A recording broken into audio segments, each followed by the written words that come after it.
大家好啊！期待已久嘅中九龍繞道幹線呢，今日就正式通車啦。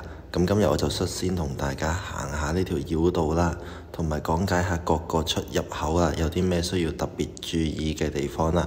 咁鍾意嘅朋友記得讚好、訂閱、撳埋個啷啷，咁就唔會錯過最新嘅影片啦。好啦，我哋事不宜遲，即刻同大家試下呢條新路究竟係咪真係快咗呢？比起之前。首先呢，如果我哋喺九龍灣想去油麻地行呢個中九龍幹線繞道嘅話呢，就可以喺啟祥道啦，左邊就係呢個 EMAX 啦，以前 EMAX 啦，就靠返右二線就上橋一路行，咁就會去到呢個中九龍繞道噶啦。咁另一個方法呢，如果我哋喺觀塘繞道落嚟，或者喺偉業街嗰邊過嚟呢，就可以行返呢個啟福道啦，以前油站嘅位置啦，靠到最左手邊就上橋呢，就一樣可以去到呢個中九龍繞道幹線向油麻地方向嘅。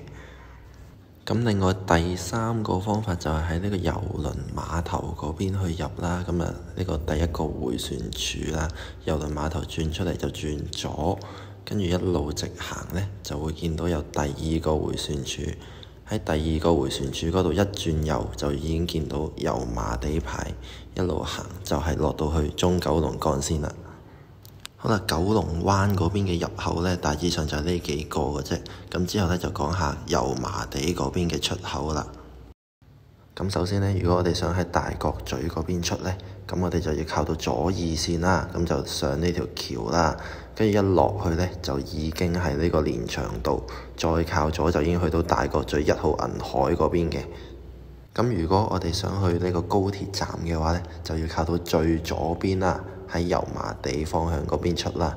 咁一出去呢，就已經係一條路，就落返去佐敦道嘅燈位。咁啊，再直去就已經係高鐵站啦。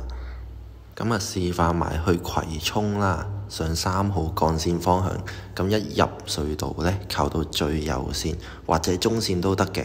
不過呢度留意返，最右線嘅話呢，就只可以上3號幹線，就唔可以呢 cut 返去頭先所講嘅油麻地出口或者大角咀出口噶啦。咁呢度要留意返。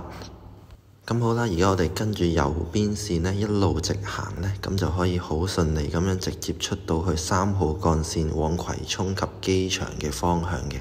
咁而家我哋講下反方向又點樣行咯喎？九龍灣方向，油麻地去九龍灣方向。咁而家畫面所見呢，就係呢個3號幹線啦，去尖沙咀方向啦。尖沙咀嘅出口，以前油麻地出口呢，我哋而家就改咗條新路啦，就靠到最左就係直入呢個中九龍繞道幹線，就往九龍灣方向嘅。咁至於連翔道啦，我哋的士行家所講嘅小三啊，入呢個中九龍繞道九龍灣方向係點樣入嘅呢？咁其實都係大同小異，喺連翔道靠到最左油麻地方向，跟住呢多咗一條線就係靠右九龍灣方向，一路直行呢，咁就好順利入到去呢個中九龍繞道幹線去九龍灣嘅方向啦。好啦，咁另外仲有一個方法呢，就我哋喺呢個 ICC 嘅燈位嗰度呢，就轉右，好似我哋平時去窩打老道方向咁樣。咁但係呢，中間就多咗一條路呢，就九龍灣方向。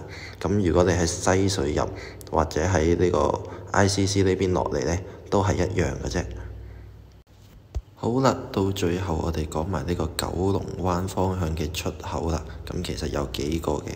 首先我哋可以靠左呢，行呢個九龍灣牌呢，咁我哋就可以去到呢個啟祥道啦，即係條片一開頭嘅啟祥道嘅位置。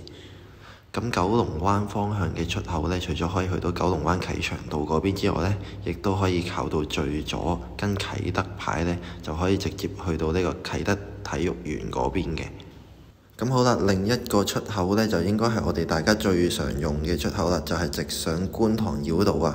咁呢個中九龍繞道幹線啦，出口靠左二線呢，地下會寫住指往觀繞嘅，一路沿住呢條線直行呢，咁就直接上到觀塘繞道噶啦。咁另外留意翻啦，如果你係機隧即係啟德隧道出嚟呢，就已經係唔可以 cut 翻右線去上觀塘繞道嘅。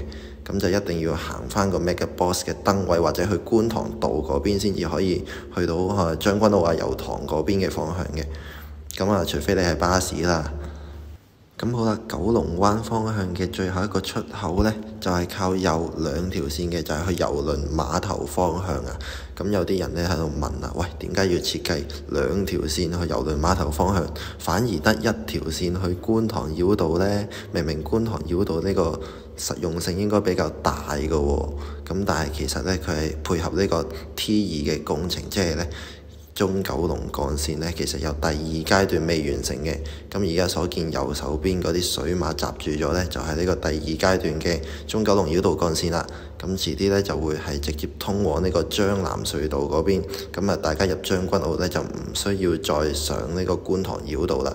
咁所以佢呢度預留咗多一條線俾大家去入呢個郵輪碼頭同埋呢個即將會啟用嘅第二階段中九龍幹線啦。